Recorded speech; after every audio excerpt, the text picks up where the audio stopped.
اعوذ باللہ من الشیطان الرجیم بسم اللہ الرحمن الرحیم یا ایہا الذین آمنوا اطیعوا اللہ واطیعوا الرسول صدق اللہ مولانا العظیم وبلغنا رسولہ النبی الکریم۔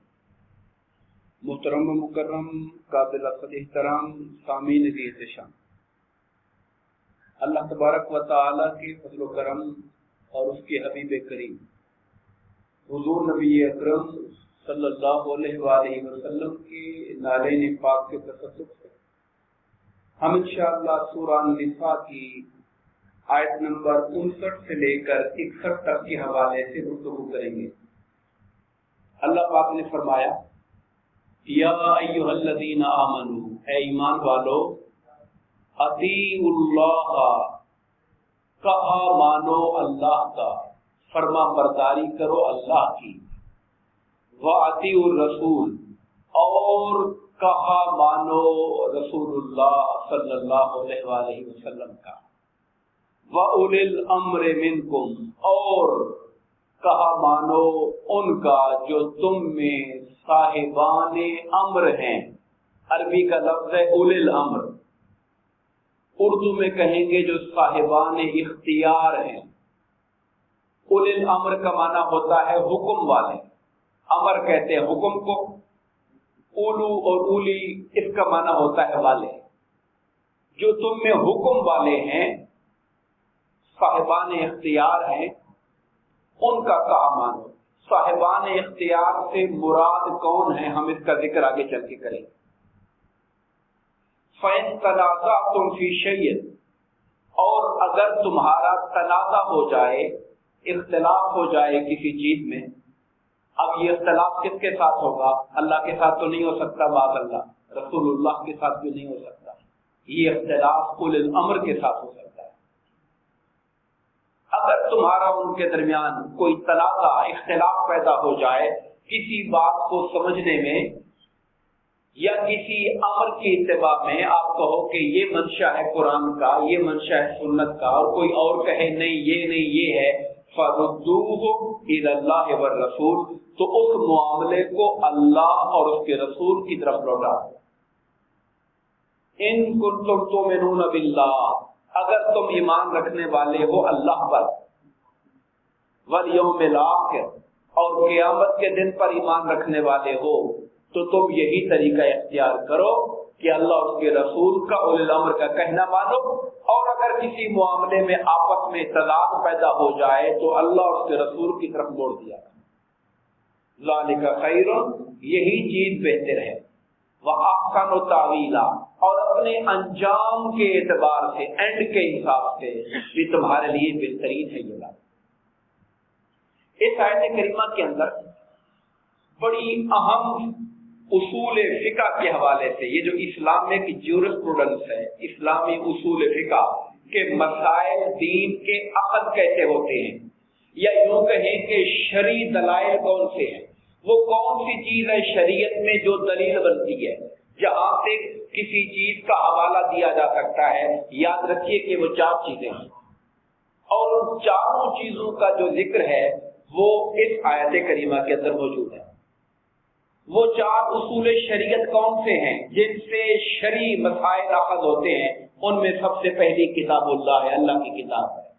اس طرف اشارہ کیا اطیعوا اللہ، اللہ کا کہنا مانو، مراد کتاب اللہ، اللہ کی کتاب پر عمل کرو۔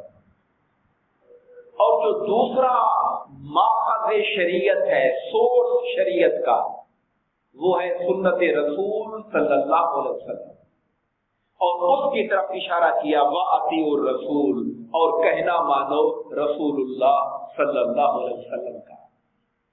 تیسرا ماخذ ہے اجماع، عربی میں لفظ بولتے ہیں اجماع، انگلش میں اس کو کہتے ہیں کنسنسس، اردو میں ہم کہیں گے اجماع سے مراد یہ ہے کہ ایسا مسئلہ جس کے بارے میں واضح حکم قرآن و سنت میں موجود نہ ہو، بالکل واضح کلیئر، قرآن و سنت کے بعد، یعنی قرآن نازل ہونے کے بعد اور آقا کے پردہ کرنے کے بعد کوئی نئی سچویشن پیدا ہو گئی، نیا مسئلہ زمانے کا آ گیا، अब उसके बारे में वाज़ेह तौर पर कुरान और सुन्नत में हुक्म नहीं है, मगर अहले इल्म, अहले फतवा, मुज्तहिदीन उलमा उसके ऊपर बैठकर कुरान और सुन्नत के दीगर अहकामात की रोशनी में नए मसले को पिछले मसाइल की रोशनी से अखज़ करते हुए नए मसले के बारे में जो हुक्म उलमा मिलकर इत्तेफाक के राय से जारी करेंगे उसे इजमा कहा जाएगा। यानी दो तीन चीजें इसके अंदर आ गई। एक तो यह है कि मसला नया हो, उसका पहले वाज़ेह हुक्म ना हो। अगर वाज़ेह हुक्म हो तो फिर किसी उलमा की राय की क्या जरूरत है, फिर तो कुरान सुन्नत पे अमल करेंगे। दूसरी बात यह है कि उसके ऊपर जब उलमा बैठकर गौर करेंगे तो वो पीछे, इसको लिए रब बोला जाता है प्रेसिडेंट्स, नज़ायर, मिसालें, यानी जो पीछे मिसालें मौजूद हैं उन मिसालों में, उन जैसे मसलों में कुरान और सुन्नत क्या कहता है उसकी रोशनी में नए मसले का इस्तेमाल करें। और उस पर जब तमाम उलमा का, और उलमा से मुराद ये आम हाफिज या यूं कहें कि जिन्होंने कुछ थोड़ा बोता पड़ा नहीं, जो बाकायदा इज्तिहादी सलाहियत रखते हैं, उसका एक खास मेयार और लेवल है, वो उलमा उसके ऊपर बैठ के जब एक मुत्तफिका राय बनाते हैं, अगर मुत्तफिका राय बन जाए तो उसे इजमा कहते हैं। और अगर मुत्तफिका न बने, आपस में तनाज़ा हो जाए, फ़इन तनाज़अतुम फ़ी शैइन, अगर तुम आपस में इख्तिलाफ करो, फरुद्दूहु इलल्लाहि व रसूल, तो फिर अल्लाह रसूल की तरफ लौटा दो। फिर हर आलिम अपने अपने दलाइल देगा, हर आलिम अपने अपने मसाइल को अखज़ करके दलाइल देगा। उस सूरत में इसको क़ियास कहा जाएगा। क़ियास, क़ियास का माना क्या होता है? क़ियास कहते हैं अंदाजा करने को, अंदाजा करने को। बिलफर्ज हमें अपने कुरान में मिलता है कि खमर, शराब हराम है। कुरान में शराब का नाम आया, उस वक़्त नशे के तौर पे शराब यूज होती थी। आज नशे की और कई किस्में पैदा हो गई, हीरोइन आ गई, कोकीन आ गई, और चस के नशे आ गए, बहुत से नशे आ गए। अब इनका नाम तो कुरान में नहीं है, इनका नाम तो हदीस में नहीं है। अब इसका हुक्म कैसे निकालेंगे? हम कहेंगे खमर क्यों हराम है, शराब क्यों हराम है? क्योंकि वो नशा देती है, तो वो चीजें जो नशा दे उनको भी हराम होना चाहिए। इसको कहते हैं क़ियास करना, इसको कहते हैं क़ियास करना, कि आप दीगर मसले पर जो पहले से मौजूद हैं उनकी रोशनी में नए मसले का हल तलाश करें, उसको मिसाल दे, उसकी मिसाल के साथ उसकी मुताबिकत कायम करते हुए इल्लत ढूंढे, वजह ढूंढे कि फलां चीज क्यों हराम है, उसके हराम होने की वजह क्या है। अब ये अहले इल्म का काम है, ये अवाम का काम नहीं है। तो ये वाली चीज जो है, इसके अंदर भी वो वजह पाई जाती है जो उसके अंदर पाई जाती थी। लिहाजा मतलब कुरान में जुए का जिक्र है कि जुआ हराम है। अब जुआ क्या चीज है वो हमें पता है। अब उसकी रोशनी में नई स्कीमें आ जाए, जैसे आजकल हम पढ़ते हैं कि जी बोली वाली कमेटी आ गई है। बोली वाली कमेटी क्या है? जुआ क्यों हराम है? क्योंकि उसमें किसी का नुकसान हो जाता है। यानी आप जुआ खेलते हैं, एक पार्टी जीत जाएगी, एक पार्टी का नुकसान हो गया। अब बोली वाली कमेटी को हम कहेंगे यार, चूंकि किसी शख्स के माल का अगर नुकसान हो जाए तो शरीयत उसको मना कर देती है, हराम कर देती है। अगर किसी और शक्ल के अंदर आज कोई और नाम हो जाए और उसमें कुछ पैसा ले जाए और कुछ का कम हो जाए या महरूम हो जाए, तो उसको भी उस पर क़ियास करते हुए मना कर दिया जाएगा कि नहीं, ये भी जायज नहीं है, रूह शरीयत के खिलाफ। इसको क़ियास कहते हैं। तो ये चार बातें आप याद रखिए कि शरई दलाइल कुरान से, सुन्नत रसूल सल्लल्लाहु अलैहि वसल्लम से, इजमा से और क़ियास से साबित होते हैं। मगर सबसे आला दर्जा ज़ाहिर है कुरान और सुन्नत का है, वो असल बात है। अल्लाह ने जब कहा मेरा कहना मानो, तो कहा अतीउल्लाह, लफ्ज़ बोला अतीउ, कहना मानो अल्लाह का। जब हुजूर की बात की, कहा अतीउ रसूल, कहना मानो रसूलुल्लाह का। लेकिन जब उलिल अम्र की बात की तो कहना मानो का लफ्ज़ अलग से नहीं आया, पीछे उसका अतफ कर दिया, ताबे कर दिया।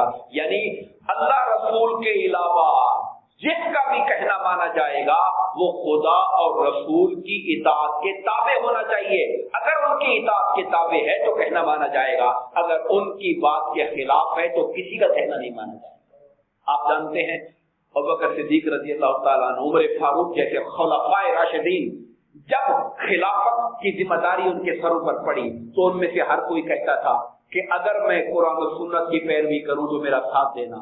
उमर फारूक जैसे हुक्मरान ने भी कहा, अगर मैं अल्लाह और उसके रसूल की पैरवी करूं तो मेरा साथ देना, और अगर मैं अल्लाह रसूल के खिलाफ चलूं तो मुझे सीधा कर देना, यानी मुझे पटड़ी पे ले आना, लाइन पे खड़ा कर देना अगर मैं दाएं बाएं हो रहा हूं।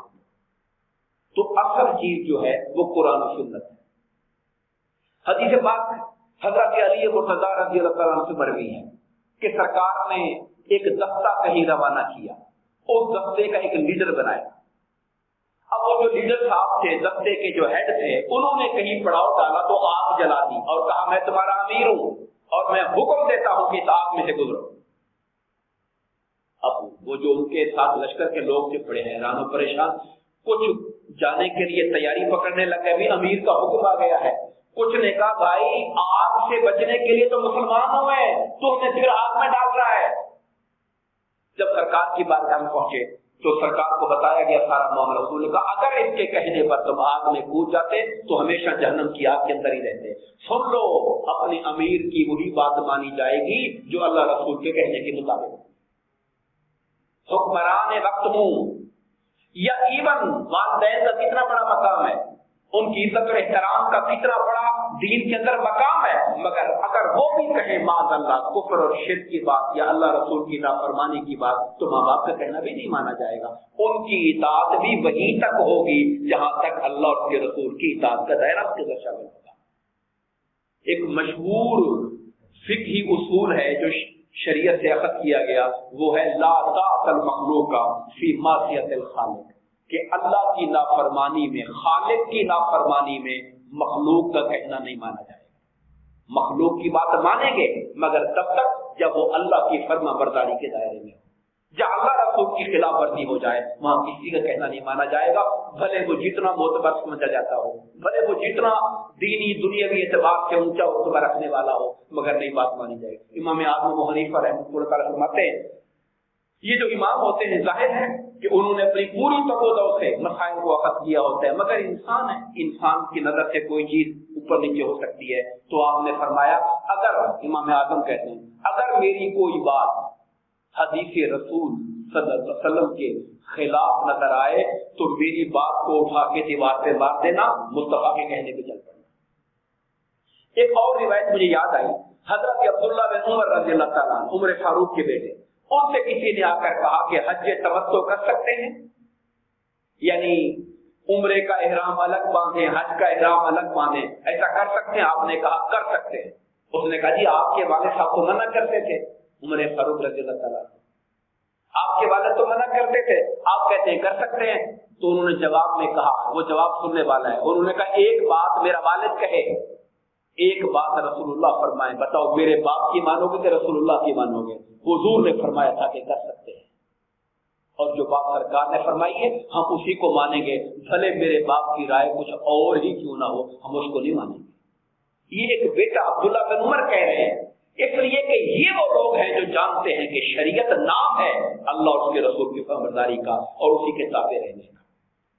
उसके बाद अल्लाह पाक ने फरमाया अलम तरा इलल लज़ीना यज़उमूना अन्नहुम आमनू बिमा उनज़िला इलैका वमा उनज़िला मिन क़ब्लिक, क्या आपने उन लोगों को नहीं देखा जो ये समझते हैं कि वो ईमान लाए हुए हैं इस किताब पर जो हमने आपकी तरफ उतारी और उस किताब पर जो पहले उतर चुकी हैं, जिनका ख्याल ये है कि हम अल्लाह रसूल को मानने वाले हैं, किताबों पर ईमान रखते हैं, मगर युरीदूना यतहाकमू इलत्तागूत, मगर वो चाहते हैं कि अल्लाह रसूल का फैसला छोड़कर शैतानों से फैसला करवाएं। यहाँ शैतान कहा गया, एक यहूदी आलिम था काब बिन अशरफ, काब बिन अशरफ उसका नाम था, यहूदी उलमा में से था, बहुत बड़ा राशि था, लोगों से पैसे लेकर फैसले उनके हक में करता था। ये इशारा है उस मशहूर वाक़े की तरफ। आप में से बेशतर अफराद ने यकीनन उसको सुना होगा कि एक मुनाफिक मुसलमान था, यानी कलमा पढ़ता था लेकिन अंदर उसके ईमान नहीं था, और एक यहूदी जो खुला काफिर था उसका झगड़ा हो गया। यहूदी हक पर था और ये जो मुनाफिक मुसलमान था ये गलत था, इसकी राय गलत थी, यानी कसूर इसका था। اب جب اس کی غلطی تھی، یہودی کہہ رہا تھا چلو تمہارے رسول کے پاس چل کے فیصلہ کرو، جو منافق بھی بھلے منافق ہے مگر کلمہ تو پڑھتا ہے نا حضور کا، تبھی منافق ہے کہ اندر سے نہیں مانتا اوپر سے کہتا ہے۔ اب یہودی کہتا تھا، یہودی حق پہ تھا، اسے پتا تھا کہ حضور جو فیصلہ کریں گے حق کا کریں گے، تو اس نے منافق سے کہا چلو حضور کے پاس چل کے فیصلہ کرواتے ہیں۔ اب وہ جو کلمہ پڑھنے کا دعویٰ کرنے والا منافق وہ کہتا ہے نہیں نہیں، کعب بن اشرف کے پاس چلتے ہیں، اس سے جا کے فیصلہ کرواتے ہیں، کیونکہ اس کے اندر چور تھا، وہ سمجھتا تھا کعب کو میں تھوڑا بہت پیسہ لگاؤں گا اور فیصلہ اپنے حق میں کرا لوں گا۔ یہودی نے زور لگایا نہیں، ہم نے آپ کے رسول کے پاس جانا ہے، فیصلہ وہاں سے کروانا ہے۔ سرکار کے پاس آ گئے، سرکار نے دونوں کی بات سنی تو یہودی کے حق میں فیصلہ کر دیا۔ اب وہ جو منافق تھا اگر سچا مومن ہوتا تو حضور کے فیصلے کے بعد پھر اور کس کا فیصلہ ہو سکتا ہے، مگر اس نے اس یہودی سے کہا بھائی یار ایسا ہے کہ عمر فاروق کے پاس چلتے ہیں، ان سے جا کے فیصلہ کرواتے ہیں۔ اب حضرت عمر فاروق کا نام اس نے کیوں لیا؟ اس نے سوچا کہ عمر کو کافروں سے بڑی دشمنی، بڑے سخت ہیں کافروں کے بارے میں کہوں گا جی میں تو آپ کی پارٹی کا ہوں، تو مسلمان ہوں، کلمہ پڑھتا ہوں، یہ یہودی ہے فلانا ڈھمکانا ہے، تو شاید میری بات میں آ کے غصے میں یہود کے بارے میں جو سخت ہیں وہ تو اس کے خلاف فیصلہ دے دیں گے۔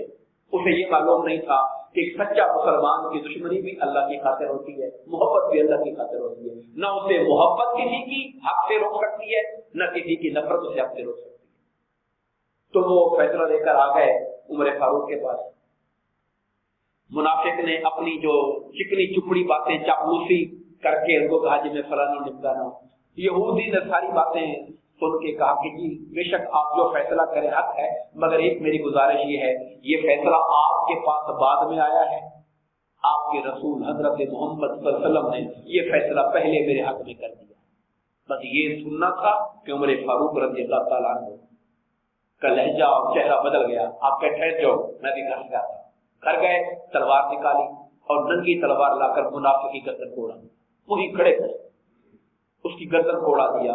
گویا انہوں نے یہ پیغام دیا کہ جو حضور کے فیصلے کے بعد کسی اور کا فیصلہ، عمر کا فیصلہ مانگے گا تو عمر کا فیصلہ پھر تلوار کرے گی اس کے ساتھ۔ یعنی ہائر اتھارٹی کا فیصلہ کرنے کے بعد تم ان کے کلمہ پڑھنے والے امتی سے آپ کے فیصلہ کرواتے ہو، یعنی رسول اللہ کا فیصلہ تسلیم نہیں ہے، اور جو مصطفیٰ کا فیصلہ تسلیم نہیں کرتا اس کا فیصلہ پھر تلوار کرتی ہے۔ اب جناب لوگوں نے شور مچا دیا، وہ جو مرنے والا منافق تھا اس کے گھر والوں نے کہ عمر فاروق نے مسلمان کو مار دیا، مسلمان کو مار دیا، ہمیں بدلہ دلایا جائے، قصاص دلایا جائے، بدلے عمر فاروق کو مارا جائے۔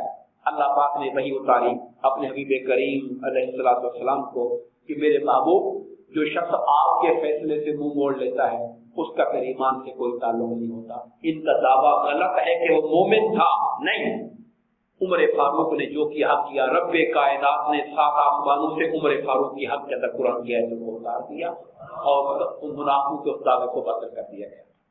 وقت چونکہ زیادہ ہو رہا ہے، میں اگلی آیت کو چھوڑ دیتا ہوں، پھر انشاءاللہ کل کو شروع کریں گے۔ دعا فرمائے اللہ تبارک و تعالی ہم سب کو اپنے کلام پاک کو صحیح معنی میں پڑھنے، سمجھنے اور عمل کی توفیق عطا فرمائے۔ آمین۔ وما علینا الا البلاغ۔